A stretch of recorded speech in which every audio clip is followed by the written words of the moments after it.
But yeah, I would say that you are probably the next to go.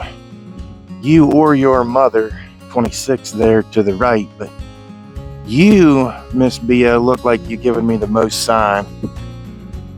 And we're not really sure about Miss Helen there. But we've got 3 calves on the ground now. And spring is rolling on. We're going to surely have some more cold days and some more bad weather, but 3 calves on the ground. 3 or 4 more to go yet.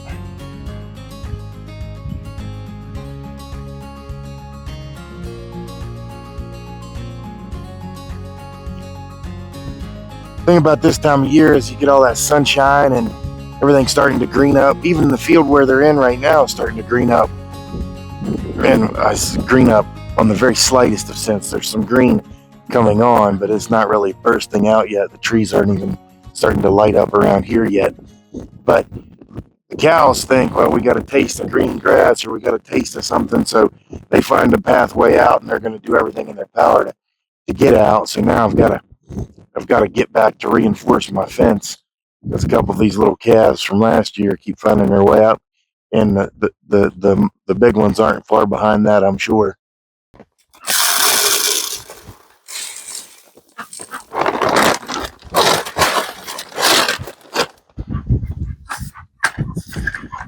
Duckies, I would suggest that very, very soon we can fix you a new situation outside to get you out of this building. This has worked well to protect you through the winter, but I think we can get you outside very, very soon. Today's gonna be nice. Tomorrow's gonna be nice. Some cold days, but you guys don't really have that much trouble with the cold anyway. We got another pen out there maybe we'll use for you guys. 2 John verses 2 and 3 says, because of the truth that abides in us and will be with us forever, grace, mercy, and peace will be with us from God the Father and from Jesus Christ, the Father's Son, in truth and in love. I think that anytime we come out of winter and into spring, we can appreciate God's grace. We can appreciate His creation. We just can take a look around and finally have a breath from the long battle that we've been in. Of course, that's a metaphor for life in general. Winter is the season of struggle. So anytime we find ourselves in struggle and we come out of that struggle, we're thankful that God has graced us with His presence. Okay, ladies, I know we got to take care of the water. We'll do that on the way back. I appreciate the eggs today. I'm glad that the spring egg strike is over. We had a little cold spell, and I guess they decided they needed to go back dormant again. Everything else changed. Everything else was the same. It just got cold, and they stopped laying. So 4 eggs already. I'll come back and check you on the way back. I don't think I unplugged the charger while I was down there, so I'm going to have to work my way back and unplug the charger so that I can build the fence and secure these cows a little better. I'm not sure how much of it you can hear, all the grackles and blackbirds and all the different things calling in the trees, and most people wouldn't think that that's any kind of sound of beauty, but boy, it's just an announcement of spring, and they're just a fun bird to be around and watch. There's a turkey vulture just soared through. It's a beautiful day. I mean, it is just beautiful. Tomorrow is supposed to be, better still, but this is a good looking day right now. 2 John 2:2 says that because of the truth that abides in us and will abide in us forever, we will reside in grace, mercy, and peace. And that truth that abides in us, that truth that abides in the believer, is the truth of Jesus Christ, the gospel truth, the truth that He is the Messiah, that he died for my sins, that he went to the cross for my sins, that he bought me. He bought me out of slavery to sin, and hell has no grip on me anymore. I'm not a slave to sin anymore. I'm not bound up with the punishment of sin because he paid my price. That's the truth that abides in me. That's the truth that abides in the believer. That we want to live for him. We want to dedicate our lives to him and in service to him. And sin holds no reign over us anymore. We worship Christ forever in eternity. And that delivers us into a life here of that is full of grace, abounding in mercy, and peaceful, that we can be at peace. What's up, big guy? I had you some more bedding. I need to bring it out. Forgot. We'll get you a new bed. Need to get you some feed out here. I'm gonna check your water right quick, but you look like you're doing A-okay, Big Daddy. Now, of course, grace is a gift of God. What does he grace us with? He graces us with faith. He graces us with salvation. He graces us with fabulous days. Even in the bad days, he graces us with his presence.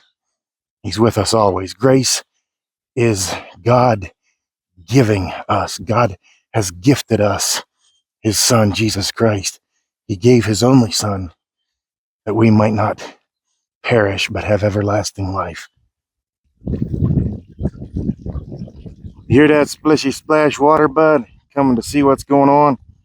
You coming to pick on me a little bit? You gotta stay in here for a little bit, another month and a half probably, before you can go be with the ladies. You hear me? Yeah, some good fresh water. That was just a little bit froze over. You can still see a little ice. You try and kick that ice out the way, bud? Of course, having God's mercy upon us is just identifying that we need salvation. We need his mercy. We need to feel his presence to rescue us from all the terrible situations of this world.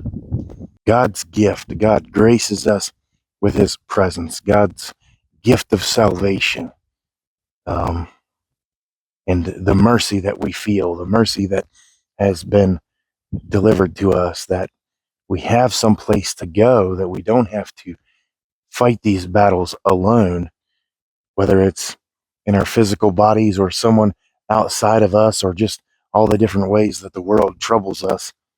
His mercy is upon us.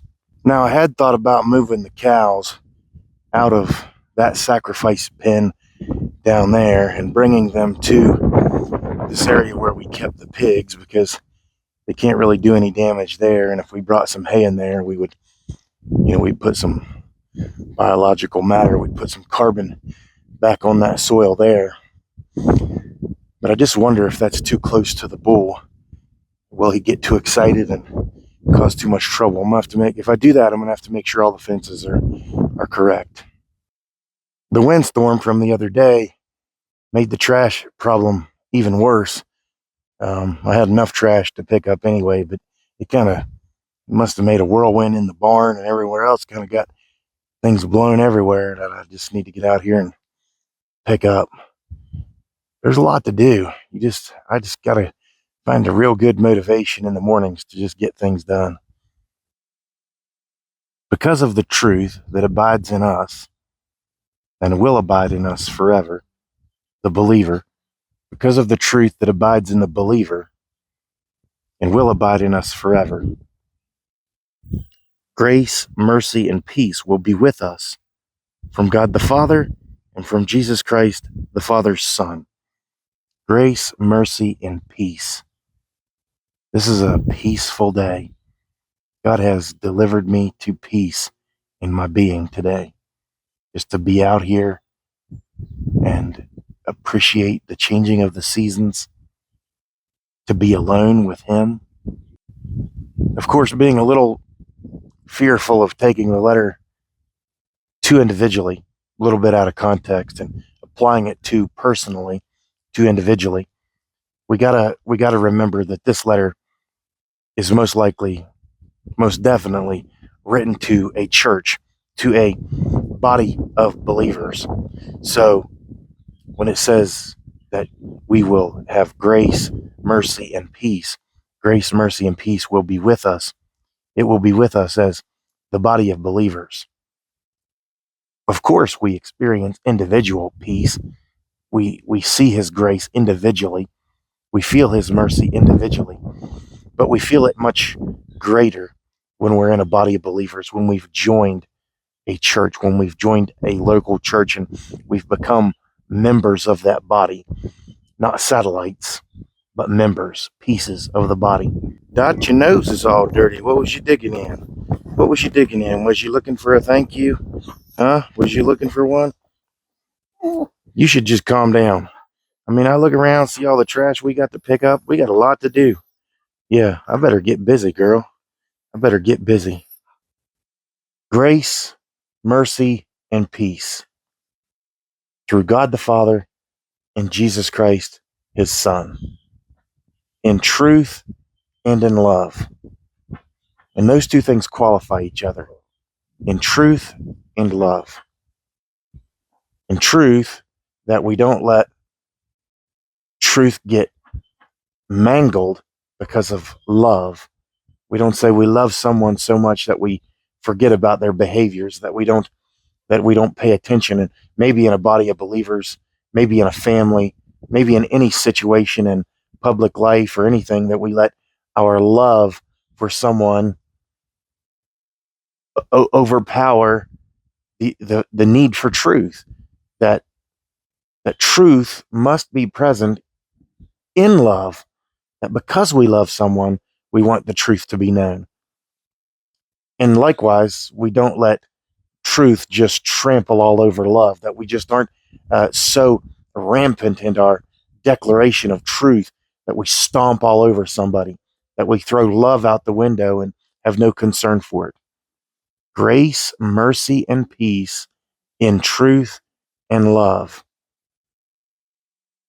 That's the character of the Christian believer. That's the character of the church. That's what the character of the church should be, that we exhibit God's grace, we show his mercy, we live in his peace, in truth and in love. Still a bit breezy, and that wind dries my lips out.